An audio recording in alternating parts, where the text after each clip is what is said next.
Hi friends, welcome to the channel profitmaster.in. నేను ఆర్పి. ఈ వీడియోలో రేపటికి అంటే 14th జూన్కి నిఫ్టీ బ్యాంక్స్ దాంతోపాటుగా కొన్ని స్టాక్స్కి టెక్నికల్గా లెవెల్స్ చూద్దాం.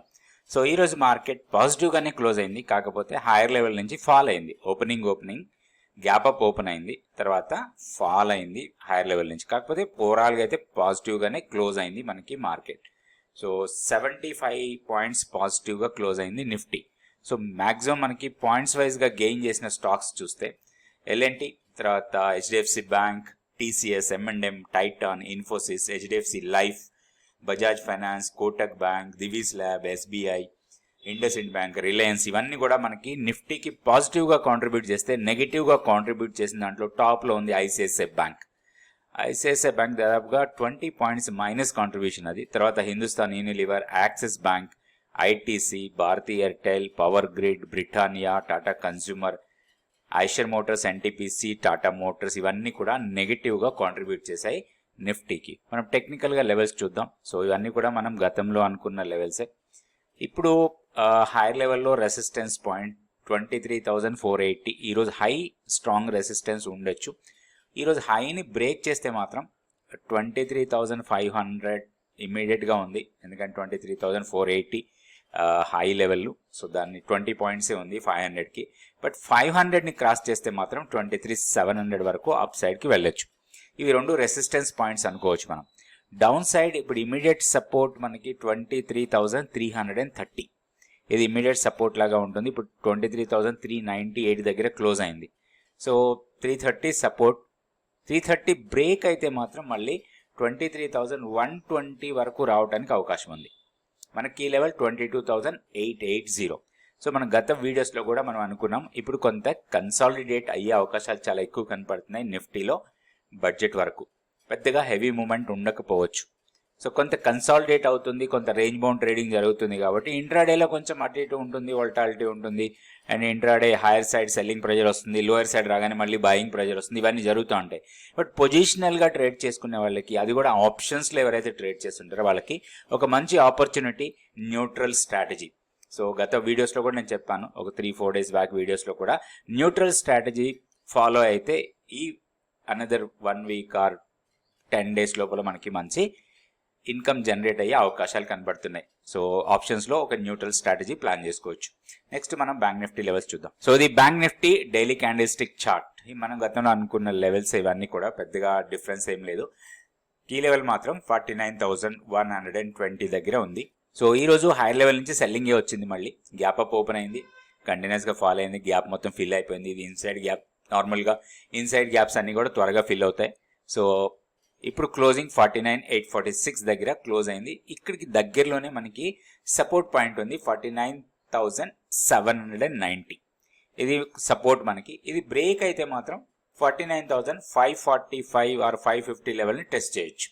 ఇప్పుడు higher side immediate resistance 50,230.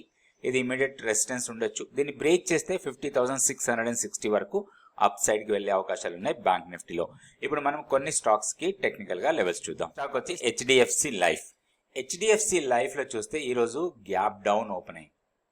So ఈ ర్యాలీ కొంత ఈరోజు గ్యాప్ డౌన్ ఓపెన్ అయిన తర్వాత ఇమీడియట్గా దీనికి రికవరీ స్టార్ట్ అయింది. సో రికవరీ స్టార్ట్ అయ్యి ఒక స్ట్రాంగ్ మూమెంటం ప్రీవియస్ స్వింగ్ హైని బ్రేక్ చేసి దానికన్నా పైన క్లోజ్ అయింది. ఇప్పుడు 593 దగ్గర క్లోజ్ అయింది. దీన్ని స్టాక్ని కొంచెం మానిటర్ చేయాలి. ఇంకొకటి ఇంపార్టెంట్ ఏంటంటే మనకి ఈ బ్రేక్అవుట్ లెవెల్ ఏదైతే ఉందో ఇది 50 డేస్ సింపుల్ మూవింగ్ యావరేజ్ కూడా ఇక్కడే ఉంది. సో ఇది స్ట్రాంగ్ మూమెంటం. ఇది ఇప్పుడు నెక్స్ట్ మనకి హయ్యర్ సైడ్ రెసిస్టెన్స్ పాయింట్స్ చాలా దూరంలో ఉన్నాయి. ఫస్ట్ రెసిస్టెన్స్ వచ్చి 616 ఆర్ 620 దగ్గర ఉంది. అది 200 day simple moving average. So దాన్ని కూడా క్రాస్ చేసే అవకాశాలు ఎక్కువ కనపడుతున్నాయి. హైయర్ లెవెల్లో మనకి ఈ పాయింట్స్ అన్ని కూడా కొంత రెసిస్టెన్స్ పాయింట్స్ లాగానే తీసుకోవచ్చు. 620, 630, 650. సో ఈ మూడు కొంత రెసిస్టెన్స్ పాయింట్స్ లాగా ఉంటాయి. స్టాక్ని కొంచెం మానిటర్ చేయాలి. ఇంట్రాడేలో ఏదైనా పుల్ బ్యాక్ ఇస్తే మాత్రం దీంట్లో ఒక మంచి ఆపర్చునిటీ. 593 దగ్గర క్లోజ్ అయింది. ఒకవేళ రేపు మార్నింగ్ ఓపెనింగ్ కానీ ఓపెన్ అయిన తర్వాత కొంచెం టైం తీసుకున్న తర్వాత అయినా సరే అరౌండ్ 580 అండ్ 585 మధ్యలోకి వస్తే మాత్రం ఒక మంచి ఆపర్చునిటీ అనుకోవచ్చు. ఈరోజు లోని స్టాప్ లాస్ లాగా పెట్టుకొని మనం ట్రేడ్ చేయొచ్చు. ఈరోజు లో కొంచెం కిందకు ఉంటుంది, ఎందుకంటే ఈరోజు గ్యాప్ డౌన్ ఓపెన్ అయింది కాబట్టి. సో కొంచెం స్టాప్ లాస్ ఎక్కువ ఉన్నా కానీ పాజిటివ్ మొమెంటం ఉంది కాబట్టి స్టాక్లో ట్రేడ్ చేసుకునే అవకాశం ఉంది పాజిటివ్ సైడ్. ఇది హెచ్డిఎఫ్సి లైఫ్. ఇంకొక స్టాక్ చూద్దాం. ఈ స్టాక్ వచ్చి GRSE, garden reach ship builders. Strong momentum కనబడుతుంది స్టాక్లో. సో ఇక్కడ గ్యాప్ అప్ ఓపెన్ అయింది. ఈ గ్యాప్ అప్ ఓపెన్ అయిన తర్వాత ఈ గ్యాప్ మొత్తం ఫిల్ అయిపోయింది. ఇక్కడ వచ్చిన గ్యాప్ను కూడా ఫిల్ చేసింది. స్ట్రాంగ్ సపోర్ట్ తీసుకుంది మన మంత్లీ పివోట్ లెవెల్ దగ్గర. అక్కడి నుంచి ర్యాలీగా వెళ్తుంది.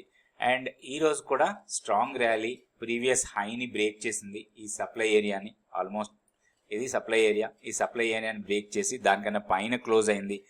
ఈ క్యాండిల్ ఏదైతే ఉందో ఈ బ్రేక్అవుట్ క్యాండిల్ ఒక స్ట్రాంగ్ మొమెంటం క్యాండిల్ ఇది. సో దీంట్లో ఒక లాంగ్ ఎంట్రీ కోసం ప్లాన్ చేయొచ్చు. ఇంట్రాడే డిప్స్ వస్తే మాత్రం దీంట్లో ఒక మంచి ఆపర్చునిటీ అనుకోవచ్చు. 1535 దగ్గర క్లోజ్ అయింది. మేబీ అరౌండ్ 1460, 1500 లెవెల్స్లో మనకు అందుబాటులోకి వస్తే ఒక మంచి ఆపర్చునిటీ లాగా తీసుకోవచ్చు. 1328 కన్నా కిందకు వెళ్తే ప్రాబ్లం ఉంటుంది. ఇది మన స్టాప్ లాస్ అనుకోవాలి. సో హైయర్ లెవెల్లో నెక్స్ట్ రెసిస్టెన్స్ పాయింట్ ఎక్కడుందో చూద్దాం. సో ఇది ర్యాలీ ఎలా వెళ్ళింది మనకి, ఒకటి ఇది స్ట్రాంగ్ ర్యాలీ, తర్వాత ఒక pull back, then extension of this rally. So జనరల్గా ఇట్లాంటి extensions next Fibonacci extension level దగ్గర మనకి కొంత రీట్రేస్మెంట్ కనబడుతుంది. సో అది మనకి ఇప్పుడున్న లెవెల్స్ ప్రకారం చూస్తే అరౌండ్ 1775 ఆర్ 1780 దగ్గర ఉంది. ఇప్పుడు 1535 మనకి రిస్క్ రివార్డ్ కూడా చాలా ఫేవరబుల్గా ఉంటుంది. ఎనీ పుల్ బ్యాక్ ఒక మంచి బయింగ్ ఆపర్చునిటీ లాగా తీసుకోవచ్చు GRSE. రేపు వీడియోలో మళ్ళీ 2 స్టాక్స్ నిఫ్టీ, బ్యాంక్ నిఫ్టీ గురించి చూద్దాం. థ్యాంక్ యూ అండి. Thank you so much for watching this video. Please like, subscribe and share our videos.